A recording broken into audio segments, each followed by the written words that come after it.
Welcome back to my YouTube channel. My name's Nicole Wilver, and I just reread the first draft of my Christmas romance book and realized I forgot to world build. It's a contemporary romance book, so it's set in present day, but it's a fictional town. So to give you a bit of an overview, in this video, we're going to be talking about why you should world build in non-fantasy, then some techniques for non-fantasy world building, and then I'm going to be applying those techniques in a vlog style for my own real non-fantasy but fictional town, and we'll get into that. So world building isn't a laundry list of details. It's about putting characters in context. Now, when I say non-fantasy, I mean anything from contemporary romance to historical fiction to YA contemporary to realistic to book club to thriller to crime, to war.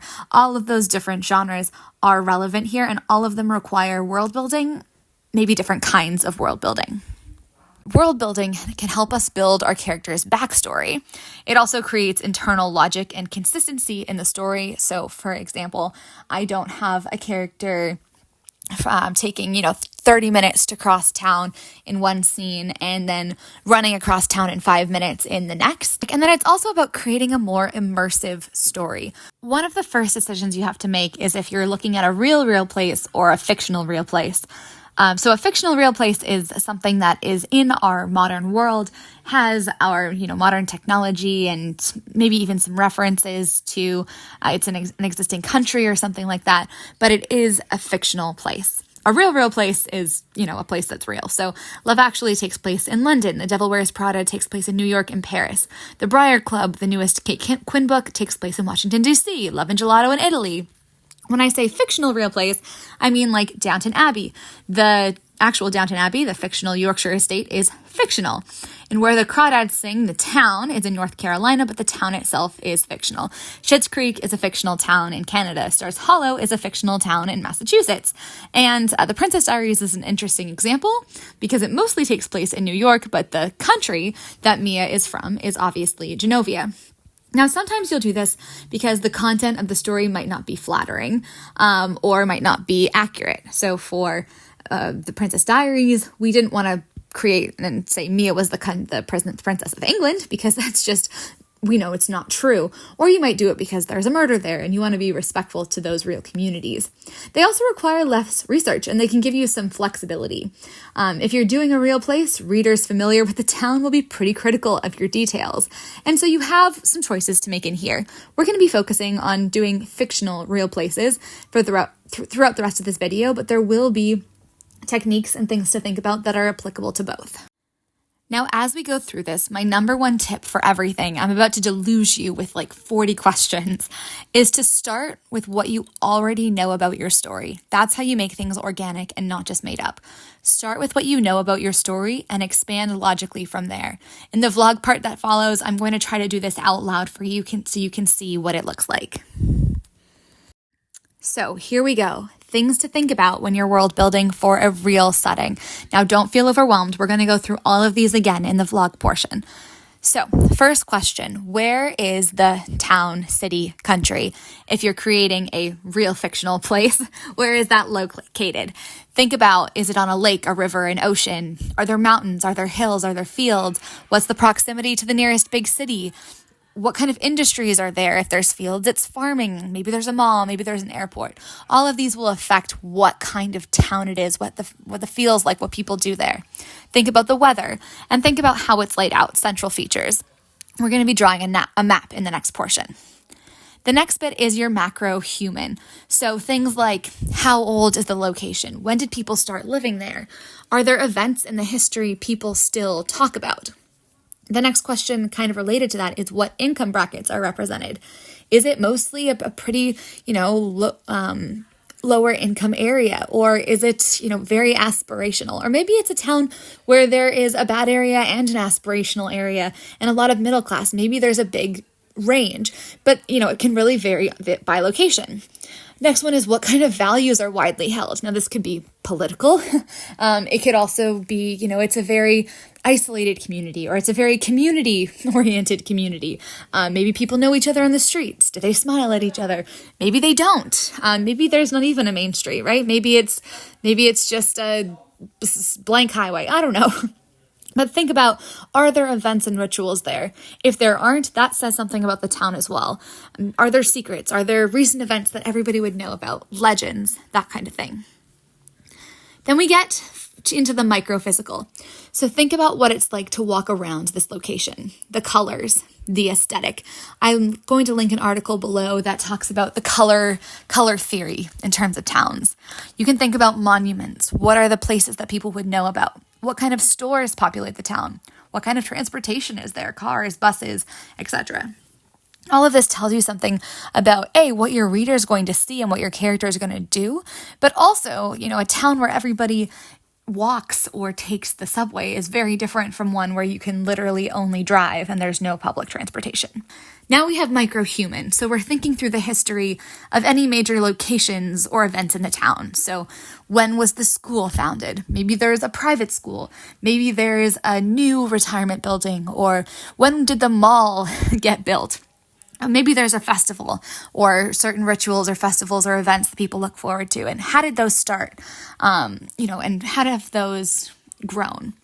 Other questions to think of are things like, what does childhood look like there?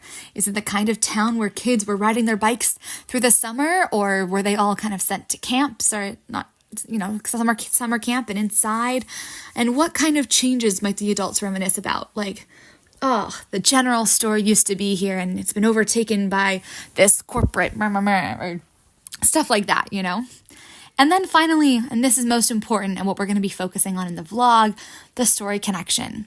So here you can come up with 10 places, or however many you think, that are meaningful across your cast of characters. So something that, where does your main character like to go? Or where is some place that has meaning to your main character or to your side characters in this town? You're not only building characters here, but you're putting places into your town. How do your characters individually feel about where they live? Then, importantly, how could the themes of your story manifest physically in the town? And what locations would make good set pieces for your scene ideas? Or rather, what sort of locations are required from your scenes? And you want to be thinking about all of this as you're building. Now, let's go in and create a fictional town for a contemporary romance.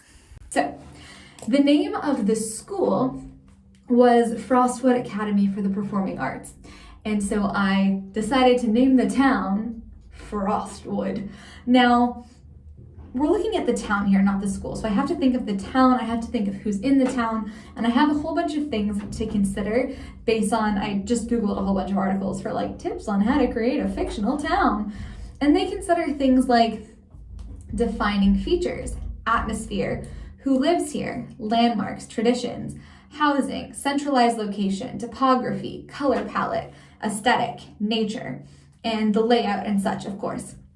And so my goal is to be a bit of a detective and kind of go through my manuscript and figure out stuff about this town that I don't know. I actually do know one thing. I know it's snowy. And I put it in Canada somewhere. I was like, vaguely north Canada, near Ottawa. Although I'm not going to say that in the actual book. I kind of want it to be, it could be Canada, it could be the US. If you don't know very much about British slang, it could be there, that kind of thing, in terms of the country. But I want the town itself to be very specific. So the book is called The Nutcracker Effect, and it centers around this competition. So at the school, they choose 2 casts of the Nutcracker and they compete, and the best one wins the Nutcracker Cup. And one of the things I've been having trouble with is how to make those stakes very high. And it occurred to me, as I realized I had not done world building at all, that I could actually make those stakes higher by doing world building. So I'm thinking, since it's an academy for the performing arts, is like our school, that it has to be a very sort of, it has to be a town with a big art scene. It has to be a town that where there's a lot of art scenes. So, and I also know that the main character's parents are professors, so there has to be a university in the town, near the town, and it would be great for the Nutcracker Cup to not be just a school thing, but to be actually like a town tradition that the school does, because that like ups our stakes and makes it so much more exciting. I'm in the little call room of the castle, and I have this light here, and I'm like trying to figure out where to put, oh, not there. There we go. Maybe that, am I glowing? I don't know. Anyways, so we're thinking through this a little bit. So I have a couple of different things to consider. I think I'm starting with kind of, the main one is the town has to be artsy because they have to care about this Nutcracker Cup. I want the Nutcracker Cup to be kind of like a tradition in the town. So I don't want to pull a page out, but it's like right over here. So the town has tradition, and the Nutcracker Cup, it's like everybody goes, it's on Christmas Eve. It's like the festive thing that you do in this town. I also know that I have professors in the town. I have a character who is very wealthy and whose like family is very kind of powerful. They ran a big newspaper, like we're the publishers of a big newspaper. So I'll keep that. And then I have another character whose parents are kind of like big strivers, like corporate types. And so the town has to be near some sort of city. So let's start with like just the general location. So where is this town generally? So I know that the town is, I don't even know how to write this down. Okay, so we have the traditional Nutcracker Cup. I know that the town is near a big city. It's commutable, but it doesn't feel like a suburb. It's not really a suburb. Not really a suburb. The town is near a big city. It's commutable. So my next question I think is, how is it commutable? Like, how do they get to the city? Is it you can only drive, or like, is there a bus or a train or something? And I think it could be close enough that there's a train. My town's gonna be eco-friendly, but it's like I want the train to be like old. It's like an old rickety train. I know that sounds weird. Old rickety, like classic kind of train, not like a commuter train like the GO train. I'll put one here, GO train, and that's the kind of train in Toronto. This is the kind of train that they have to take into their city. Does that make sense? I don't know. There's a reason for it. It's just gonna be our vibe. So we're thinking it's commutable. It's not really a suburb because it has a very like strong community feel because they have this Nutcracker Cup, but it's still very close to the city.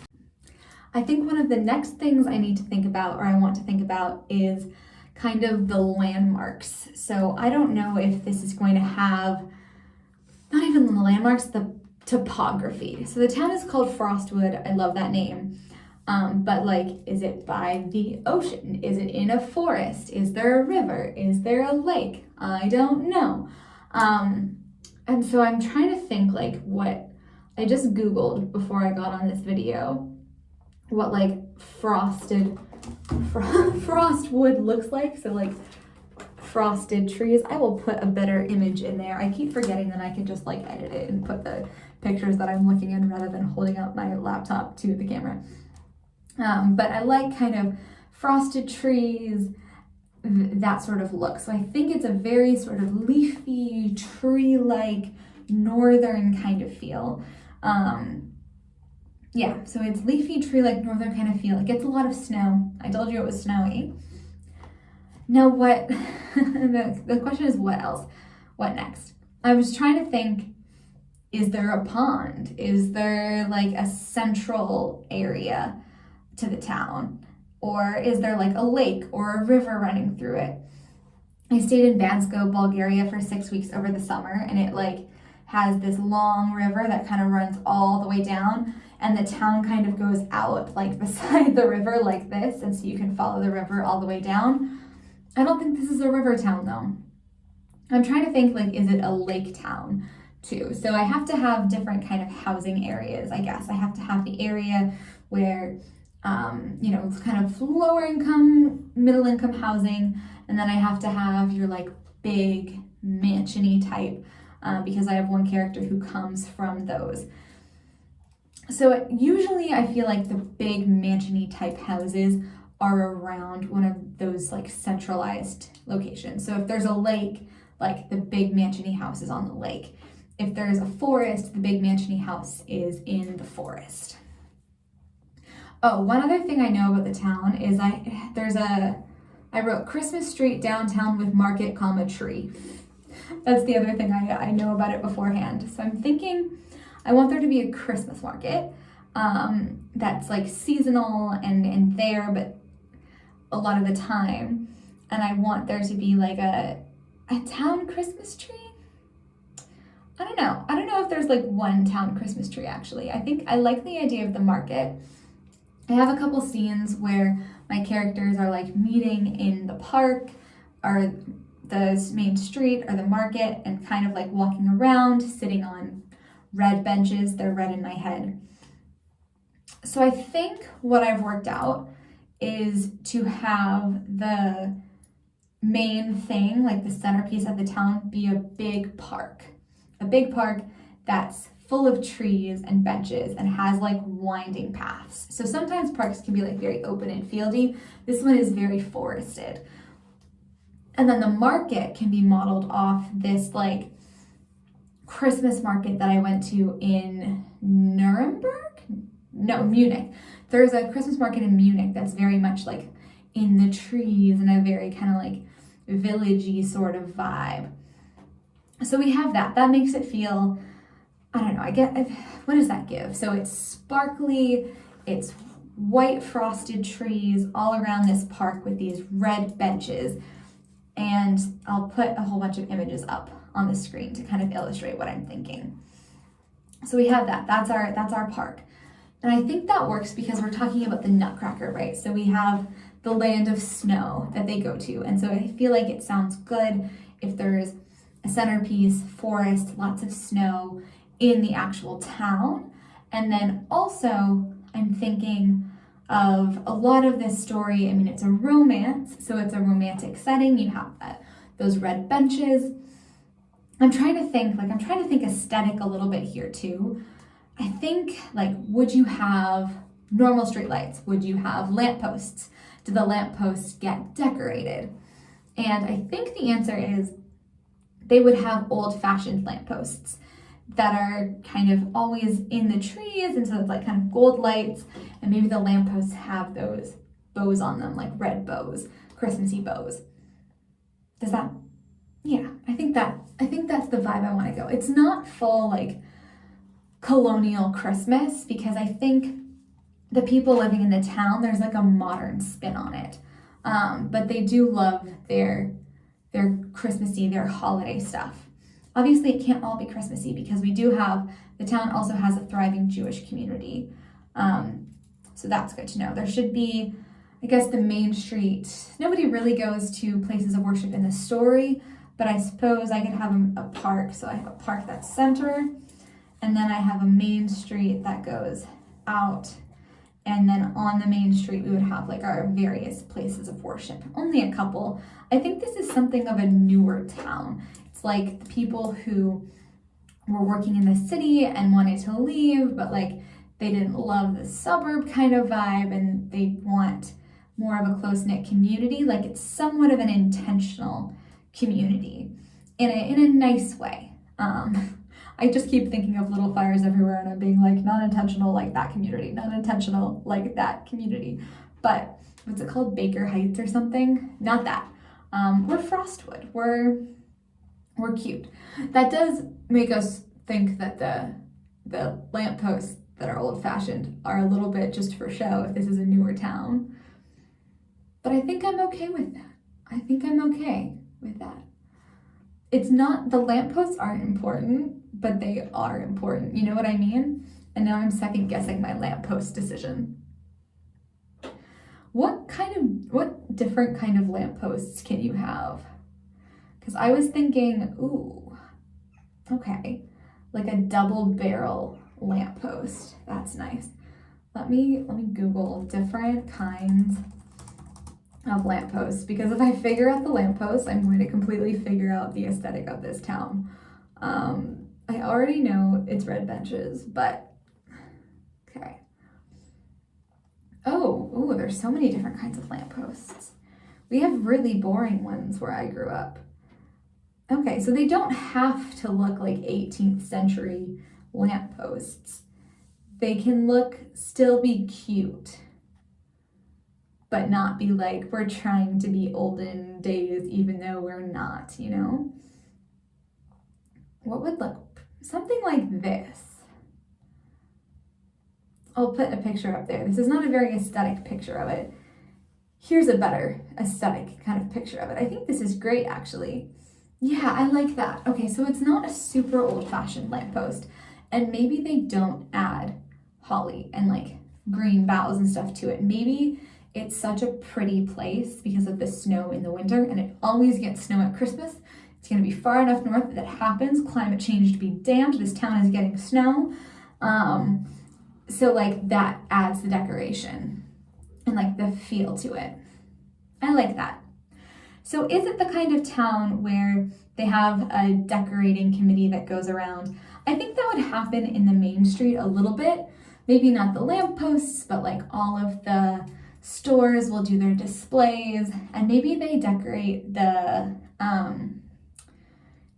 like the benches. So they'll put red bows on all of the benches, or green bows because it's already red.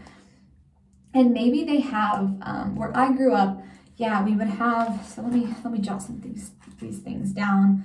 So decorations on benches, but not lampposts. I don't know why that's that important, but it's like, I don't know why that's important. But whatever. Okay, so decorations on the benches, but not the lampposts, and then parking meters, because there are parking meters, but they all get covered with red bows for the month of December. For month of December, because that's what the town that I grew up in does, and I think that is so cute and Christmassy, because you're trying to get like people to come downtown and to shop local. There are no big box stores in this town. No big box stores. They are all cute little local restaurants.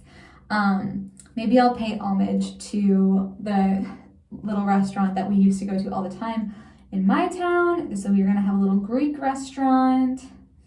They'll have to be like Thai. There'll have to be a pizza place, like a local kind of chill pizza place. Maybe there's an end of town, like kind of away from the park, where you get a little bit more like trendy bars. And so you can have like, that some people in town were like upset about. So maybe there's like, I don't know, 4 bars that are all kind of clustered sort of around each other, and it's the end of town that people tell their kids not to go to. Not in that it's like dangerous, but it's like if you're in that area of town, you're probably drinking. So that's like the other end of Main Street. I have to probably, let me draw. Okay, so between the Thai and the pizza place, I will put an image of this, of me reconstructing this in the video, but we'll have another street, because the town has to have more than one street. Okay, we're thinking about the artsy thing, the performing aspect here. So I think the theater should be on the park, should be at the park. However, at the moment, I've drawn it so it's at the complete end of Main Street from the park. That seems incorrect. Like the big theater should be maybe here. So sort of at the intersection of Main Street and the park. So you have like a little bit of a parking lot kind of just beside the park. And so the theater shares its parking lot with the park. And then kind of behind maybe this area, so sort of this block going backwards from it, maybe the university has like some of the park real estate, like 30%, and then 60% of like the houses looking onto the park is like super rich. Your super rich zone. So my one character will live there, and then I have another character who like really wants her family to live in that area with like the big windows overlooking the trees and the benches and stuff. Now in the park there will of course be a Christmas market. So where are we at now? So we've kind of thought through a little bit of the layout. So we have Main Street, park, theater here, kind of in that like main area. And the theater is like a main attraction in the town. They have a really good symphony orchestra. They host lots of like festivals and things. Sometimes singers and musical acts will like actually stop over at the town after they play like the big city occasionally. Like it's kind of like a semi-secret concert sort of thing. Like they're very much an artsy city. So the next question is where to put the school. The school cannot be near the end of town that's with all of the bars. They're trendy, cool bars, but maybe not over there. So maybe the school is kind of like a block or two from Main Street. And so we have the academy. Yeah, because the super rich people would want it to be fairly easy for their kids to get to the performing arts school. So maybe we go like that, and then we have the academy, the school somewhere in here, big school here. And then all of the area around it is our residential neighborhood. So that's kind of our aesthetic. It's somewhat of your like classic colonial-ish, but it's a lot more focused on like whites, and color scheme is like very much designed to like accentuate the snow. That's what I mean by whites. The white of the snow is really like one of our main decorations here. So there's lots of trees. It's very leafy. We have our lampposts. We have our benches. We have lots of sort of walking, strolling places in the park. Again, around those trees. Maybe as you get like deeper into the park too, it gets a little thicker as you go in one particular direction. There we go. And so they have the tradition of every Christmas Eve, people come to the theater to see the Nutcracker Cup. I think that's a good start for the town. I think that gives it a little bit of an idea of what it is. I'm trying to think of what else to think about. So we have the university, which is kind of over here on one side of the park, which means that there's people in the town who are very academic. That means you have to have students somewhere. Well, obviously the students live over by the bars. Kind of. So you have like students, and maybe the students the students tend to live over in this area. Maybe it used to be like a don't go down to that side of the street, but now it's a little bit more trendy, it's a little bit more cool, but like as you keep going down here, it does get a little bit grunge. Somewhere there is a train station. I'm not quite sure where that is on the map yet. I'll kind of try to look through that and figure that out. What else is there? So we have the nature. There's no like big waterways, it's just forest, lots of forest. Very kind of like magical. You see lights through trees. There's lots of these like cute little restaurants that are popping up. Maybe none of them have really been there. Maybe there's like one restaurant that's been there for like 40 years, but a lot of them are sort of newer ones. Kind of newer restaurants and sort of a mix of, very diverse kind of, because you have people from this big city coming in. I think that's good. So what am I going to do next? Ooh, this is interesting. An exercise I found. Create 10 unique locations. So yeah, I think that would be helpful. So spotting out like 10 unique locations in the town, kind of from the character's perspective. So I have 5 main characters, and I should have like 2 spots that mean something to each of them. And that will help kind of build out both the town and the character's like backstory a little bit more. Because I think that's something to think about too, is like who's grown up in the town, who's newer to the town, who's used to this, who's not. So that's something I kind of have to think through. So now that I've kind of done like a very, very rough, this is what the town is like, Maybe they have speakers in the park that pipes Christmas carols, or like classical music, classical holiday music. I kind of like that sometimes. And they could have things like maybe like an overflow zone for the theater, or like, I'm gonna also brainstorm, so this is number 1. So I wanna come up with 2 spots that mean something to each of my characters in town. And then number 2, I want to think of the, like, what are some very artsy things that they can have in the town, like features of it. And then number 3, I'm going to look at the Nutcracker Cup itself and specific Christmas traditions. So I know there's a market, I know there's this competition. How did it start? How did it start? What does it mean to people? I kind of know what the prize is. The prize is you're supposed to be able to like intern at the theater. And what I think is really exciting about doing this, I just realized that like instead of taking place in the school's auditorium, this will actually take place in like the community, like the professional theater. And it's a beautiful, slick, gorgeous theater. I was just at the Sydney Opera House and like, okay, this town isn't gonna have the Sydney Opera House, but it's gonna have something that's pretty darn nice. So those are my 3 tasks for now of brainstorming things to do, and I will come back to you when I have worked on that. All right, so it is a few days a week later, and I want to share with you where I got up to while I was at the chateau. I actually got a lot done, and I'm very excited about it. So there were kind of 3 things I went away really wanting to do. The first one was having connections for each character to the place. So what would for each of them be like 2 spots in the town that they love?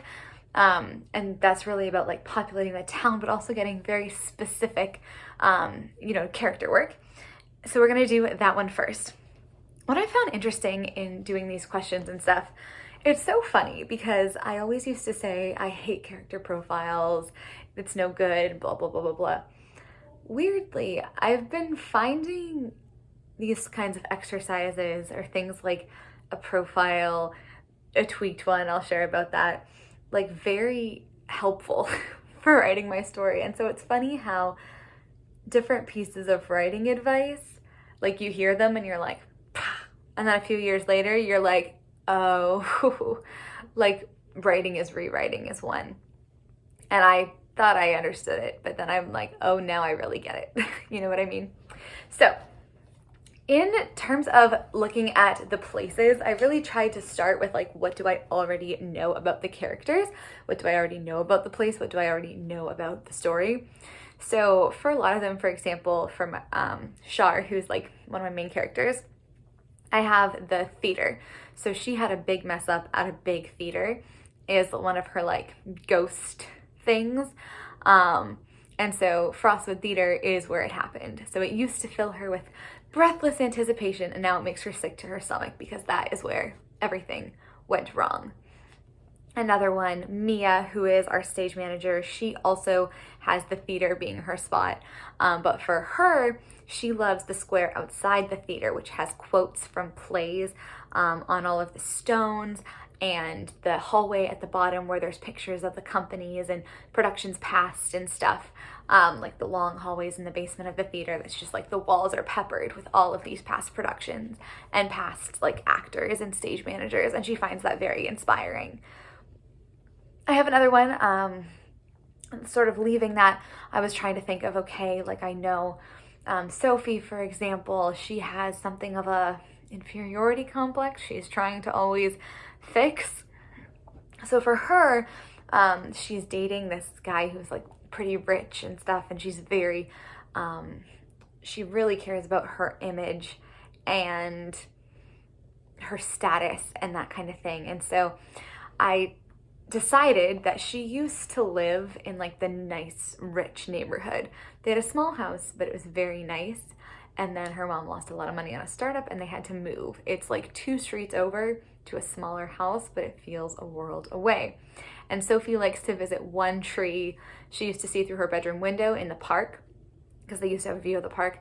It's smaller than the others. In spring, it has these beautiful buds and branches. In winter, it looks like it's a sheet of glass because of the way the ice hangs. And she likes to walk past it and look at it a lot because, I don't know, something of a symbol of like what she lost and what she's trying to get back, because it kind of hurts to look at the house, so she looks at the tree. For her, I also have the Greek restaurant in town because her family is Greek. It's one where the owners know her family and the restaurant knows them, and she kind of gets special treatment when she goes in, which she really loves. And then there's a jewelry store on Main Street that she loves. Brandon, her boyfriend, bought her a necklace there from her birthday. So she gets a rush of pleasure every time she sees the necklace and the store. Going deeper into it, then I started to think of ones who were a little less obvious to me, like Lewis. Lewis doesn't care about the theater. He lives in, kind of like a normal house he's lived in his whole life. His parents are professors at the university. And so I was trying to think, what would a 17-year-old boy love in a town? And I came up with the pizza place. So the pizza place that's like just on the edge of the part of town that's a little rough. He has such good memories of hanging with buddies after sledding after parties in late summer nights. He used to hang here with Brandon. He used to be friends with Brandon, Sophie's boyfriend. And that's a bit of a point for him too, that friendship kind of matters and kind of is his ghost. And so he would hang there with Brandon and his other friends. He'd also hang there with his older brother, who's now gone off to university. They'd sometimes bring Shar, who's his little sister, but it kind of felt like his place. And then, of course, he is having a romance. And so his second place is the hot tub at the rec center. So like the place with the skating rink and the swimming pool and everything like that, where he had his first kiss in a game of truth or dare. But then they stayed in the hot tub after and kissed again. And it overlooks the outdoor rink in the winter, and you can jump out and roll in the snow, and it just is very pretty, and he really, really likes it there. So I have 2 or 3 places for all of my characters, and I really loved that exercise. I feel like I got to know the town well, and that the connection of the characters to the town is really important in I think you learn more about both the town itself and the characters.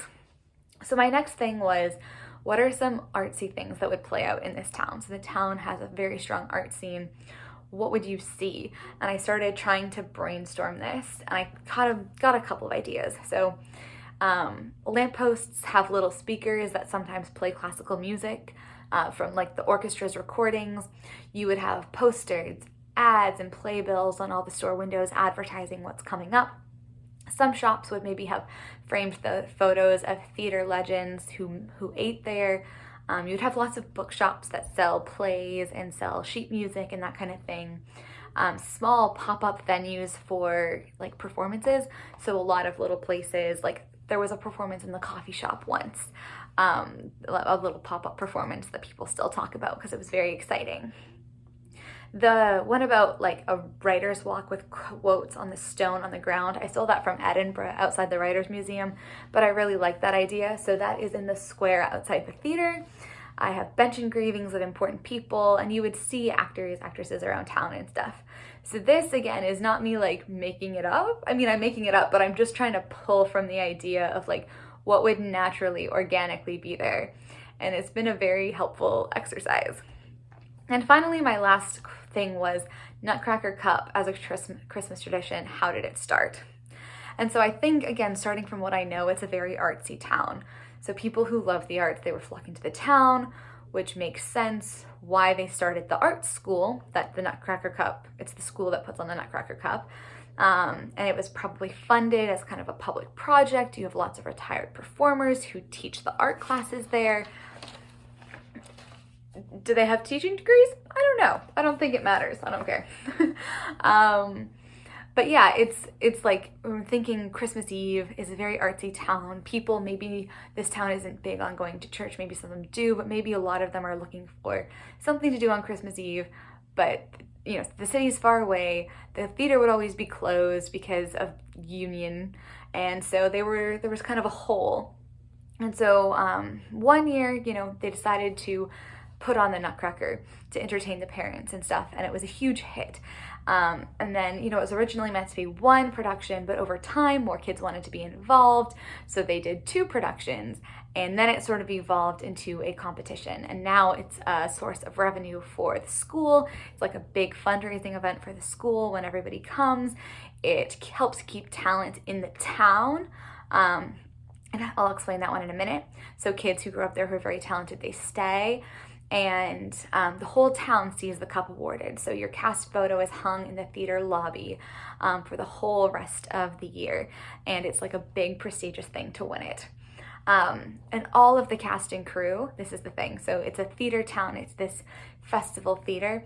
I've decided that they have this famous 3-week summer boot camp called Main Stage Summer. Maybe for ages like 17 to 24. And if you win the Nutcracker Cup, you get automatically into the final round of auditions for Main Stage Summer for the boot camp. And so you have a much higher chance of getting in, and you get to be seen by the actual like directors and stuff, which is why people who are in this town who want to become actors, dancers, whatever, they're so like, that's why they really, really want to win the cup. And basically the event is kind of what makes Frostwood special. It brings people together and it keeps the theater connected to the local community. So it's kind of like this pillar event for the whole community. And I hope that having that sort of backstory around it gives it the stakes that I really want. So there we go. That is my world building vlog, my initial attempt at world building. I am so glad I did all of this. It's so fun. I know I've just been kind of reading to you what I thought and what I came up with, but I'm really proud of it, and it really makes me more excited to write the story. Who knew that setting was so important? Maybe it's something I should think about. No, this has been great. These exercises were awesome, and I definitely want to continue doing them for stories in the future because it really, this is an interesting one because it's like, I haven't written a story that's connected to a small town. Like there's a very specific sense of place. I'm making up a town here. In my heist story, they were in Florence, like it already existed. And they're tourists there. So like it's a different kind of thing that you need. Although even in the Florence story, like I had gelaterias that they liked, and I had like places, so it's just really enforcing to me how important that sense of place really is.